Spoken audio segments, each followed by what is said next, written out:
ছোটবেলা থেকে চানাচুর বলতে আমার একটাই পছন্দ, মুখরোচক। স্বাদে, স্বাস্থ্যে, ভালো খান, সুস্থ থাক। মুখরোচক। ভালোবাসায় ৭৫ বছর পেরিয়ে ফের অভিনয়ের সুযোগ দেবে বলে বড় প্রোডাকশন হাউসের নামের ব্যবহার। এবার সেই প্রোডাকশন হাউসের নাম ব্লুজ।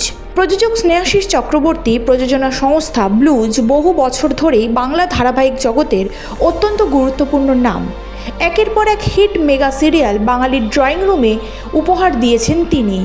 তবে অভিনয়ের সুযোগ দেওয়ার নাম করে টাকা নেওয়ার ঘটনা বিনোদন জগতে নতুন নয়। তাই এই ঘটনার পুনরাবৃত্তি হতেই স্নেহাশিস চক্রবর্তী তার সোশ্যাল মিডিয়ায় সাব জানিয়ে দিলেন, আমাদের সঙ্গে কাজ করলে অর্থ উপার্জন হয়, অর্থ দিতে হয় না। তার সঙ্গে তিনি এটাও জানান যে বা যারা এই ঘটনা ঘটাচ্ছে তারা নকল অফিসও দেখাচ্ছেন, যা দেখে নতুনদের বিশ্বাসযোগ্যতা অর্জন করা সহজ। ব্লুজ প্রোডাকশন হাউসের তরফ থেকে এরকম কোনো কিছু হচ্ছে না। আর কি লিখলেন প্রযোজক, দেখে নেওয়া যাক।